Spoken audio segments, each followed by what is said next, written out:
দেখতে দেখতে কিভাবে যে আমি 8 মাসে পা দিয়ে দিলাম কিছু বোঝাই গেল না।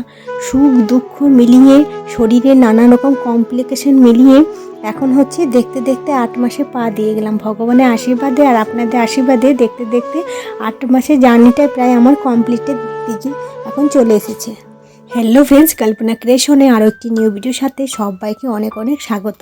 আমি আজকে আবার আপনাদের সাথে একটা নিউ ব্লগ শেয়ার করব। আশা করছি বন্ধুরা ভিডিওটা আপনাদের ভালো লাগবে।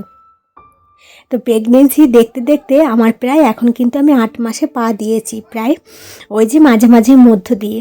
এখন দেখতে দেখতে কিভাবে যে 8 মাস পেরিয়ে গেল সেটা কিছু কিন্তু বোঝাই গেল না। আজকে আমি কিন্তু ব্লগটা শুরু করেছিলাম জানেন তো, ওই যে সকালবেলার দিক করে। সকালবেলাতে হচ্ছে আমি বেশ কিছু সবজি আর কি কিনতে চলে গেছিলাম, মানে ওই যে গ্রামে গ্রামে বিক্রি করতে আসে না, সেইখান থেকে আর কি নিয়ে এলাম। হাজব্যান্ড যেহেতু বাজার যেতে পারেনি, মানে হাট যেতে পারেনি, ওর কাজে থেকে আসতে একটু লেট হয়ে গেছিলো, অনেক রাত হয়ে, সেই জন্য হচ্ছে ও কি আর যেতে পারলো না। সেই জন্য সকালে উঠে আমি এক পেঁচে ভর্তি মতো সবজি নিয়ে চলে এসেছি। এগুলো হচ্ছে রান্না করবো এখন। তো সবজি অনেকটাই দরকার ছিল, যেহেতু রান্নাবান্না তো করতেই হবে, আর প্রেগনেন্সি টাইমে শাক সবজি খাওয়াটা বেশি পরিমাণে দরকার। তো সেই জন্য হচ্ছে বেশি করে হচ্ছে শাক সবজি আমি খাওয়ার চেষ্টা করি, আর ফল টল। আর তেমনভাবে তো মাছ মাংস আমি মানে খাই না, মাংস তো খুবই কম খাই বলতে গেলে খাই না একেবারে। মাছটা একটু একটু খাই, তো তবু এখন প্রেগনেন্সি টাইমে ঠিকমতো তো গন্ধ আরে নিতে পারি না, তো সেই জন্য রান্নাটা তেমনভাবে কিন্তু করি না। ওই সবজি দিয়ে আর কি ভাতটা ভালোভাবে খেতে পারি। তো যাই হোক, আর আমার একা সংসারে করে দেবার মতন তো কেউ নেই। আমি ধরো একা, শরীরটা যখন ভালো থাকে তখন আর কি হচ্ছে রান্নাবান্না 2-3টে সবজি করে আর কি রান্নাবান্না করে খেতে পারি আর কি। যখন শরীরটা ভালো থাকে না তখন হচ্ছে কি 1টা থেকে 2টো সবজি করে আর কি সেটা নিয়ে কাজ চালিয়ে দিই। যাই হোক, এখন সবজিগুলো নিয়ে এসেছি, সেগুলো হচ্ছে আর কি ফ্রিজের মধ্যে এখন রেখে দেবো। এই যে ফ্রিজটা এখন চালিয়ে দিচ্ছি, আর ফ্রিজটার মধ্যে এখন আমি এক এক করে সব সবজিগুলো কিন্তু স্টোর করে রেখে দেবো। সব কষ্ট এবং দুঃখ মধ্য দিয়ে আমি কিভাবে যে 8 মাসে পা দিয়েই দিলাম সেটা কিন্তু একেবারেই কিন্তু বোঝাই গেল না। হ্যাঁ সত্যি বন্ধুরা, একেবারেই কিন্তু আমি বুঝতেই পারলাম না। এত শরীরের প্রবলেম, তো শরীরে কষ্ট, যখন প্রথমে প্রেগনেন্সি শুরুটা ছিল আমার ভীষণ পরিমাণে কষ্ট। সেই কষ্টর সময়টা হয়তো আমি কখনো ভুলতে পারবো না। আর কিছু কিছু মানুষ আছে তাদের ব্যবহারগুলো হয়তো আমি ভুলতে পারবো না, সেগুলো হচ্ছে আর কি মনেই গেঁথে রেখে দিয়েছি। যাই হোক, প্রেগনেন্সি টাইমে আমার সব সময় খাবার খাওয়ার পরে হচ্ছে দুপুরবেলার দিক করে প্রচণ্ড পরিমাণে খিদে লেগে যায়। সেই জন্য হচ্ছে হাজব্যান্ড এই যে শুকনো চিড়েগুলো এনে দিয়েছে, যেগুলো হালকা হালকা মশলা ঝাল আছে, সেগুলো হচ্ছে হাজব্যান্ড এনে দিয়েছে। আর হরলিক্স আর সাথে এনে দিয়েছে বিস্কিট। বললো যখন তোমার দুপুরবেলাতে খেতে পাবে তখন তুমি বের করে অল্প অল্প করে খেতে থাকবে। সেই জন্য হচ্ছে আর কি একটা ডিব্বার মধ্যে স্টোর করে কিন্তু আমি রেখে দিচ্ছি। প্রেগনেন্সি শুরুটা আমার কিন্তু মোটেও ভালো ছিল না, সেটা কিন্তু আপনারা সকলেই জানেন।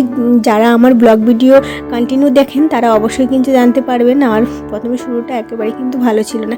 এখন প্রায় 8 মাসের শেষের দিকে এসে মোটামুটিভাবে একটু ভালো আছি, আর আপনাদের আশীর্বাদে পুরো প্রেগনেন্সি জার্নিটা আমার ঠিক মতো কেটে যাবে। ওই তো আর 1 মাস ভগবানের আশীর্বাদে সেটাও কিন্তু সুন্দরভাবে পেরিয়ে যাবে। যদিও বা এখন আমার 8 মাসে পা দিয়েছি, এখন একটু কষ্ট হচ্ছে, উঠতে বসতে কাজ করতে কষ্ট হচ্ছে, কিন্তু ওই যে শরীরের তেমনভাবে সমস্যা হচ্ছে না। আগে যেমন হতো মুভমেন্টে নানা ধরনের সমস্যা জটিলতা জড়িয়ে পড়েছিলাম, সেগুলো সব কিছুই ঠিক হয়ে এখন হচ্ছে ওই যে এখন বুঝতেই তো পারছেন, বেবি মামটা যত বড় হচ্ছে তত হচ্ছে একটু উঠতে বসতে তো কষ্ট তো হবেই।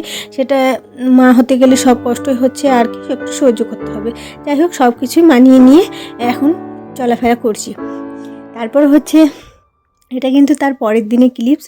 তো তার পরের দিনে ক্লিপসটা হচ্ছে এই যে এখন হাজবেন্ডই হচ্ছে আর কি এই যে বাতাবি লেবু এনে দিয়েছিল, সেটা হচ্ছে আর কি এখন বসে বসে আমি ছাড়াচ্ছি।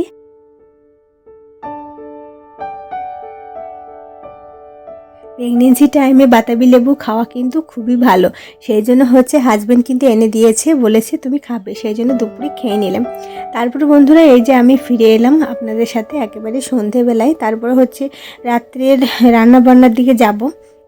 এই যে আমার যে মেশিনটা ছিল সেই মেশিনটার মধ্যে একটু সমস্যা দেখা দিয়েছে। যদিও বা আমি প্রেগনেন্সি টাইমে ঠিকমতো তো মেশিন আমি চালাই না, তবুও যখন ছেলের প্যান্টগুলো একটু ছিঁড়ে ফাটা যায় তখন হচ্ছে আর কি একটু একটু করে মানে থেমে থেমে সেলাই করার চেষ্টা করি। তো সেই মতো করে যখন সেলাই করতে গেলাম মেশিনটা একটু সমস্যা দেখা দিয়েছিল। সেটা হচ্ছে কি হাজব্যান্ড আর মিলে আর কি সেটা ঠিক করার চেষ্টা করছিলাম।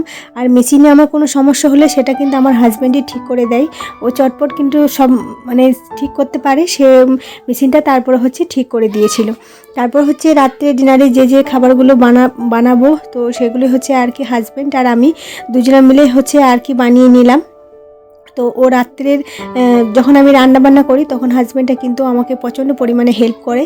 তো সেই জন্য আজকে রাত্রে ডিনারে বানিয়েছিলাম দেখুন লিটি আর করেছিলাম হচ্ছে টমেটো আলু দিয়ে মাখা। এগুলো হচ্ছে আমরা প্রায় করি, মানে রাত্রেবেলায় প্রায় এগুলো করার চেষ্টা করি। রাত্রে ডিনারে এগুলো হচ্ছে আর কি খেয়ে নিই, আর খেতেও কিন্তু খুব সুস্বাদু লাগে।